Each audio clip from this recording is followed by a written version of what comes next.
Hi, today we're going to talk about ruby, which you can see here, and spinel, which you can see here, and why they've been confused for thousands of years, but it's now possible to test and separate them out pretty quickly. So you've no doubt heard about at least two of the most commonly confused gems. First, we have the Imperial Crown of Russia, which you can see here. This was called Catherine the Great's ruby, but is in fact a 398-carat spinel.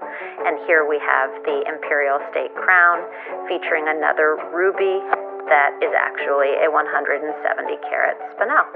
So it's not actually stupid that they were confused.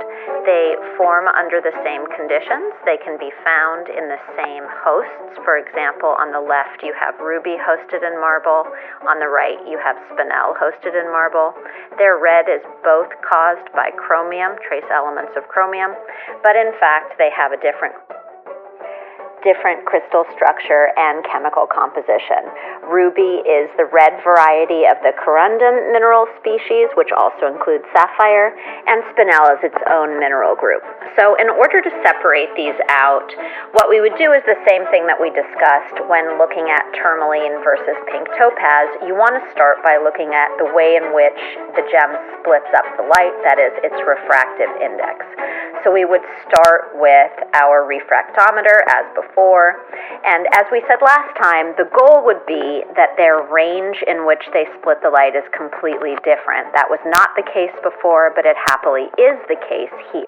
So I'll be using my GIA manual. We take our readings, and it turns out that ruby corundum is 1.762 to 1.770, and when we compare that to spinel, which is 1.718, no range, they don't overlap at all. You could actually stop there, but we won't. So when we look at our options, having established the difference, you can also look at their birefringence as before. Now in this case, spinel doesn't have any. That means no matter what angle you test it at, you're not going to get a different reading. You should get 1.718 every single time.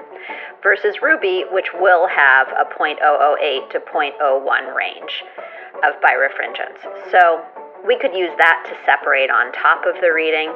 We could also look at pleochroism. You will not see any in the spinel, but you will be able to see, let's say, an orangey tone, for example, in a ruby. As soon as you see a second color, you know you're not looking at a spinel. So hopefully that clears it up, and that is why we are able to say with certainty if we're looking at a ruby versus a spinel. Hope this helps. Thank you for watching. Please subscribe Alpha Gems World for more content.